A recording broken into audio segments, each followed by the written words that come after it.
एक मच्छर ने मुझे दीदार से कुछ यूँ जगा दिया। सोया हुआ था मैं, फिर वो मुस्कुरा दिया। आपने देखा होगा मच्छर आपके साथ जुड़ करके अपने नाते, अपने रिश्ते को किस तरीके से निभाता है। सारी बातें आपको पता है ना। मच्छर बहुत ही खतरनाक है हमारे लिए, इस बात से भी आप वाकिफ भी हैं। शायद आपको पता ही है, मैंने एक टाइटल लिखा हुआ, मादा मच्छर ही हमारा खून क्यों चूसती है। इसका मतलब ये टाइटल हमें बता रहा है कि नर मच्छर खून नहीं चूसते हैं। और मच्छर भी दो प्रकार के हैं, एक नर है तो एक मादा है। जो मादा मच्छर है ये खून चूसेगी यानी मांसाहारी है, और जो नर मच्छर है ये फलों का रस चूसेगा, अतः यह क्या है, शाकाहारी है। इसे खून चूसने की आवश्यकता क्यों है? इसे खून इसलिए चूसना पड़ता है क्योंकि इसे प्रोटीन की आवश्यकता है।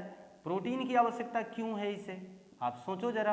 प्रोटीन की आवश्यकता इसे इसलिए है क्योंकि इसे अंडा देना है। अंडा क्यों देना है?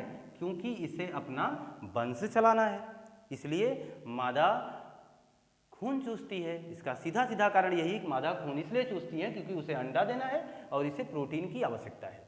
एक मच्छर यानी एक महिला मच्छर अपने जीवन काल में, यानी 2 माह का लगभग इनका जीवन काल, और इनका जीवन काल लगभग 15 दिन का होता है।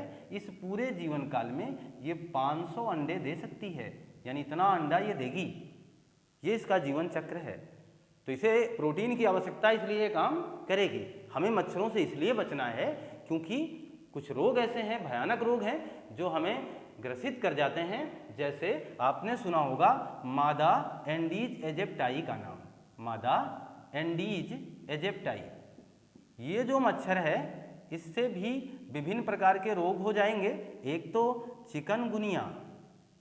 चिकनगुनिया ये हो सकता है, ये ना हुआ तो लीजिए डेंगू हो सकता है, ये ना हुआ तो लीजिए जीका वायरस फैल सकता है, जो ब्राज़ील में ओलंपिक खेलों के दौरान बहुत ही भयानक स्थिति बना चुका था। डेंगू हाल फिलहाल अपनी प्रगति अवस्था पर है, ये आपको पता है। तो इन रोगों से तो हमें बचना ही बचना चाहिए, चिकनगुनिया से, डेंगू से, जीका से। आपने सुना है मलेरिया का नाम, मलेरिया भी किससे होता है, इस बात को भी तो जान लीजिए। मलेरिया किससे होता है? मादा एनाफिलीज मच्छर के काटने से। यहाँ भी देखिए मादा एनाफिलीज, यानी इस रोग में भी जिम्मेवारी किसकी है? एक मच्छर की। आप देखिए फाइलेरिया किससे होगा? फाइलेरिया भी होता है क्यूलेक्स मच्छर के काटने से। क्लियर है? तो यहाँ हमें मच्छरों से इसलिए सावधान रहने की आवश्यकता है क्योंकि यह हमें ऐसे भयानक रोगों के साथ जोड़ लेते हैं, है कि नहीं? ऐसे तमाम रोगों के साथ, इसलिए हमें मच्छरों से सावधानी बरतनी चाहिए। मच्छर हमें बहुत दूर से पहचान लेते हैं, 72 फीट की दूरी पर हैं, फिर भी इन्हें कार्बन डाइऑक्साइड की गंध इनके पास चली जाती है और उन्हें लग जाता है मेरा कोई नहीं वाला यहाँ सामने खड़ा है। तो मैं मान के चलूँ कि आपको ये बात समझ में आई गई कि मादा मच्छर ही खून क्यों चूसता है। Thank you for watching.